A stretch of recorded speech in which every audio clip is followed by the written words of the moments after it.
Aujourd'hui nous sommes à Schildikheim pour rencontrer Marie-Claire qui va nous présenter une nouvelle recette de bredele.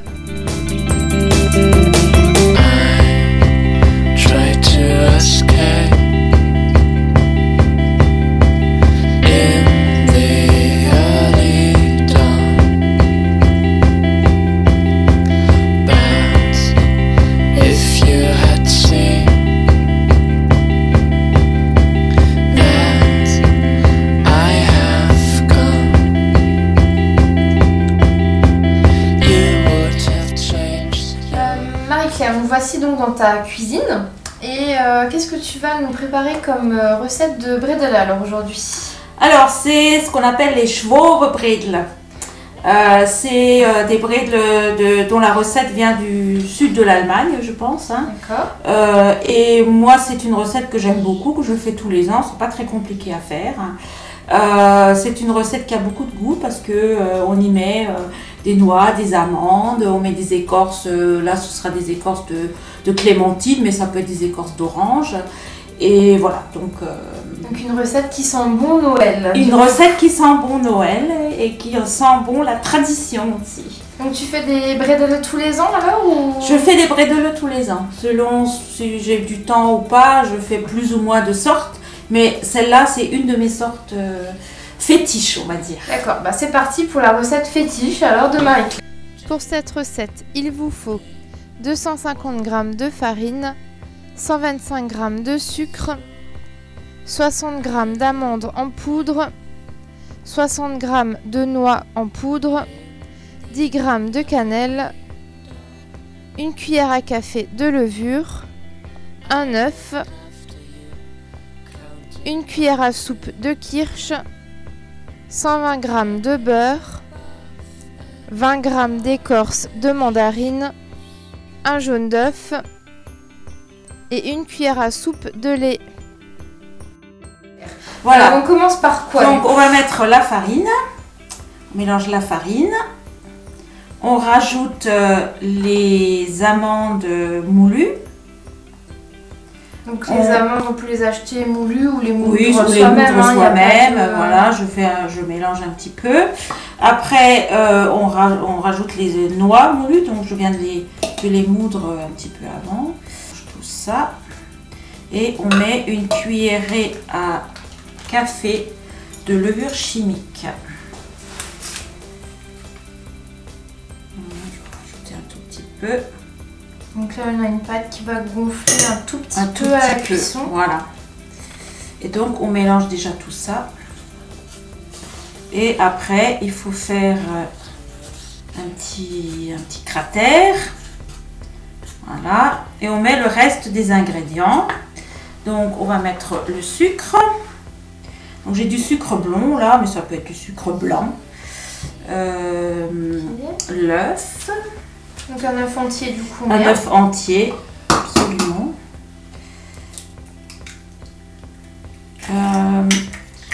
Dans la recette, il y a de la cannelle, mais je n'en mets pas.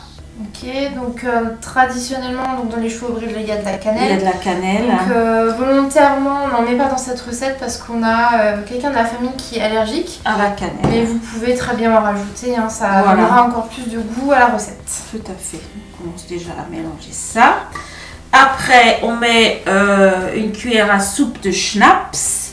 Donc là, je l'ai mis dans un petit verre alsacien, ça fait une cuillère à soupe. Voilà. Donc et pour le schnapps, peu importe le goût, en fait, celui oui, qu'on aime. Voilà, celui qu'on aime, celui qu'on a. Hein. On n'a peut-être pas schnapps de tout. Dans la recette, c'est du kirsch, ou là, c'est de la poire. Ça ira aussi.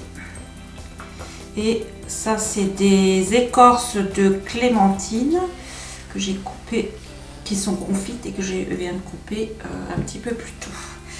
Voilà, donc on commence déjà à mélanger ça à la cuillère à bois et ensuite j'y vais avec les mains. Donc je pense qu'on peut faire aussi cette recette avec un robot. Oui. Si on a, robot pâtissier. Voilà. Donc après, suivant ce que vous préférez, hein. Il y en a qui aiment bien mettre les mains dans la pâte et il y en a qui préfèrent au robot. Après, voilà, moi, je le fais à la main. Et qu'est-ce que tu aimes bien faire encore comme recette de bredela du coup? Parce on sait que celle-là c'est ta fétiche, mais parmi toutes les recettes qui existent, laquelle tu fais encore à Noël du coup? Je fais les spritz aussi. D'accord. Mais là il faut la machine à viande. Ouais. Donc celle-là je la fais chez ma mère puisque la machine à viande est chez elle. Donc tu faisais les bredela avec ta maman du coup depuis toujours alors? Ah, depuis toujours, oui. Bon, celle-là c'est une recette que j'ai commencé à faire toute seule parce que celle-là elle ne la faisait pas. Elle faisait les spritz, elle faisait les noix de coco, elle faisait beaucoup de pain d'épices aussi. D'accord, elle s'étale plus facilement, on va la laisser au frais durant une demi-heure. Voilà. On est donc de retour après avoir laissé la pâte reposer au frais, donc au minimum une demi-heure. Voilà. Donc maintenant on va procéder à l'étalage des chevaux bread. Donc quelle est la première étape du coup? Alors on va prendre la pâte, on va peut-être d'abord mettre de la farine. Hein, sur le plan de travail. Pour que ça n'accroche pas en fait. Voilà, pour que ça n'accroche pas au plan de travail. Et ensuite, on prend la pâte. On ne prend pas le tout, bien sûr, parce qu'on ne pourra pas étaler tout en même temps. Voilà. Donc, on l'étale avec un rouleau à pâtisserie. Donc, on fait une abaisse d'environ, je pense, 6 mm comme les biscuits sablés en fait. Tout à fait. On va découper des formes dans les chevaux bread. Donc après vous pouvez utiliser les emporte-pièces que vous souhaitez, les formes que vous avez envie. Donc là on va faire des paquets cadeaux. Des paquets cadeaux. Donc on fait des bredel pour Noël. Hein, et on les pose délicatement sur la plaque. Donc là on a mis du papier sulfurisé sur la plaque. Vous pouvez la huiler ou utiliser une feuille de cuisson réutilisable, il n'y a pas de problème pour ça. Et on les étale un petit peu parce qu'on a mis de la levure tout à l'heure dans la pâte. Oui. Donc ils vont gonfler à la cuisson.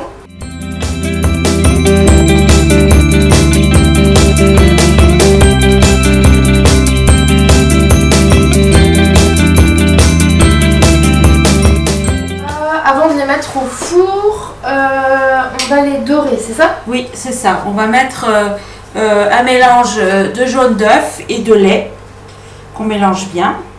Ce mélange sera étalé au pinceau et ça permet d'avoir des petits gâteaux qui sont bien dorés. Donc là on met bien surtout le biscuit en fait, du coup cette dorure.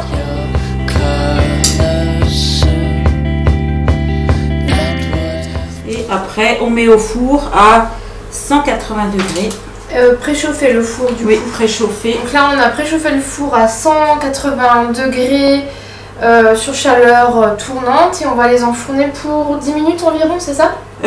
Oui, on va les surveiller, oui. Okay, c'est 8 à 10 minutes. Voilà, tout dépendra de votre four, il faudra les surveiller un petit peu. Voilà.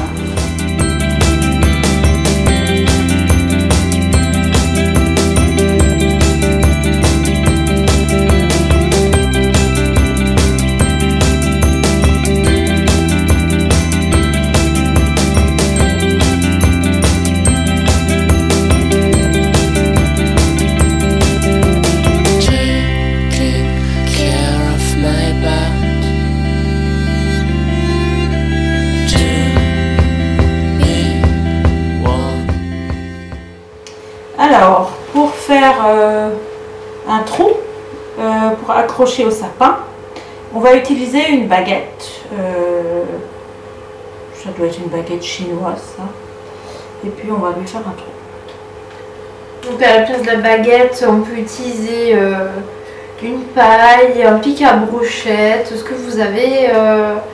Puis du coup, on pourra accrocher tout à l'heure un petit ruban et puis on aura des décorations pour le sapin.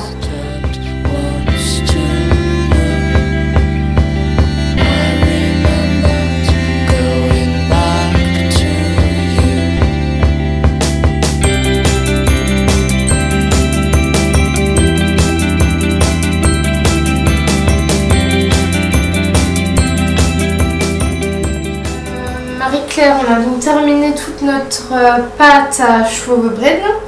On a réussi à avoir une belle grille remplie de jolis biscuits de Noël.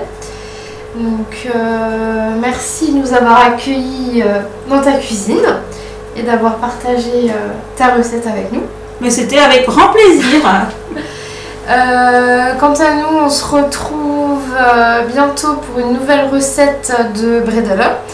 En attendant, n'hésitez pas à nous rejoindre sur notre chaîne YouTube Bredel. Je vous dis à bientôt.